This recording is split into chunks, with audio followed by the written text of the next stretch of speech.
OMG, hi, OMG, hi, OMG, hi. Welcome back, I'm Pepster. But hi, this is my story time about my first screen tablet experience, yippee! So, for those who don't know, there is a difference between the tablets that you can get. You can get like a just flat tablet, there's no screen, no display, and then you have to have like really good hand-eye coordination for that to work well. It still gets it down, it's just the input. I prefer screen tablets because I draw models and overlays, etc., so it's easier for me to like zoom in very close and see what I'm working with as compared to like not being able to get super precise brush strokes. I also make merch sometimes, so there's that. I would like to be able to see like all my lines and make sure people are getting a good product, essentially. My first drawing tablet, I was actually really small. It was a gift from one of my siblings. I was probably like 10 or 11 at the time, and she had gotten a tablet, I forget for what, but it was a gift from somebody, and she gifted it to me because I was drawing, you know,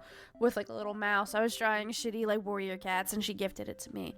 I had asked at some point for a tablet for Christmas, and I got a little like Kindle Fire tablet that I would draw with my finger on because like nobody knew what I was talking about when I was talking about like a drawing tablet. Anyways, from there it took probably a couple years, maybe like 4 or 5 years of me using my finger to draw to sometimes drawing on a computer on MS Paint with like a mouse before I got another tablet. And this tablet was special because I was going into a digital art program at my school. Awesome, cool, 10 out of 10. But it was a shitty little Intuos, the small one. It was a Wacom, and I'm pretty sure that thing, despite being like at least 8 years old at this point, is still the same price. Please, Wacom, lower your prices, I beg of you. But it wasn't super big. It was probably like smaller than both of my hands put like next to each other, and I got pretty small hands. I'm gonna be so real with you. So I think it wasn't super long after I'd gotten that one that I was like, okay, so like I'm drawing a lot on this little tablet and my hand is now cramping. What do I do? And in my brain, I was like, oh, I have a job. Let me just buy a new tablet. Ka-chow. I bought a new tablet. Yippee. The second tablet that I upgraded to was an XP pen. Pretty nice. It was larger, but like also less expensive than the Intuos, which was nice. XP pen is my baby girl. I love XP pen. They're awesome. I've had nothing but good experiences with them. But nonetheless, a couple years go by and I'm like, this tablet's getting kind of old and worn down. It's not necessarily having issues, but you know, I would like to upgrade or like get a similar tablet in similar size.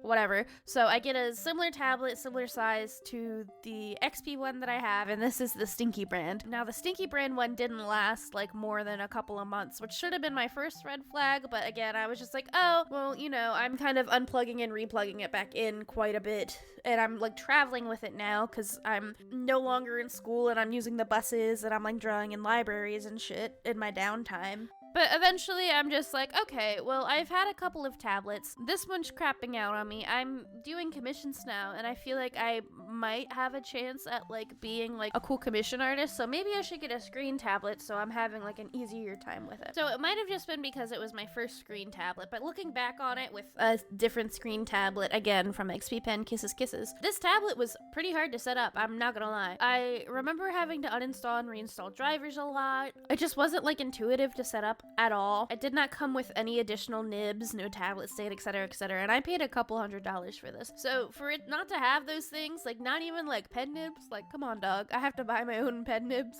Usually when you buy a tablet, you get like a stand or a holder for the pen, and it comes with a couple of extra nibs. But like this one did not come with any, and I had bought it from like the official site, so I was unsure why that was. Looking back at it, I probably should have gotten a different cord to use with it because the cord it didn't fit quite right. It was kind of loose and it wasn't flush against the tablet, so inevitably it started like jiggling. And because it was loose and jiggling, within 6 months of having this tablet, it started freaking the fuck out. The screen looked like it was like a punch TV monitor. It would flash whole bunch of colors, and it was inevitably unusable. And only after 6 months too. Like 6 months of like light use, because again, I had a job at the time and I wasn't a full-time commission artist like I am now. And it was just crazy to me because I was drawing like maybe a full piece every other week. It took 6 months of that, and I was like confused because if screen tablets are this stinky, why did I get one in the first place? I had my XP Pen tablet that was like from 2 tablets ago at this point, which I went back to using while I emailed customer support.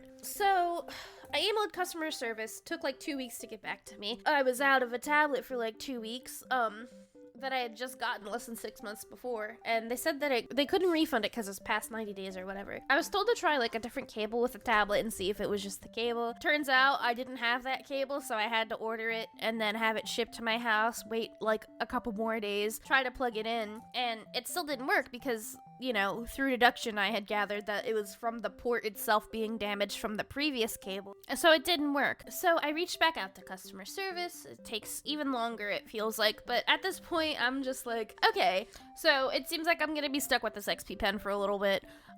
Not that I was necessarily complaining, I was just pissed off that my screen tablet had broken so quickly and now customer service wasn't getting back to me very quickly. So I continued doing whatever I was doing with my XP pen non-screen tablet. Again, XP pen the goat, kisses kisses. But this company gets back to me and they're like, okay, we'll send you a new one instead of refunding. Can you please send us back the tablet? And you know, at that point I had been using my other tablet, my XP pen tablet, and it'd been almost a month, and I was like, this is the second tablet from y'all that I've gotten and has not held up to like any sort of like quality or standard. So I'm okay actually, because even if I had sent the tablet back, I wouldn't have been able to get a refund and they would send me a third equally shitty to the last 2 tablets. So I don't think customer service was necessarily bad. I'm not like ragging on customer service at all. They work hard, they do their shit. I just think that like it was kind of slow. That's literally all. I wasn't like a fan of the 90-day policy because 90 days is not a lot of time also, but again, that has nothing to do with customer service. That is like an internal policy, you know?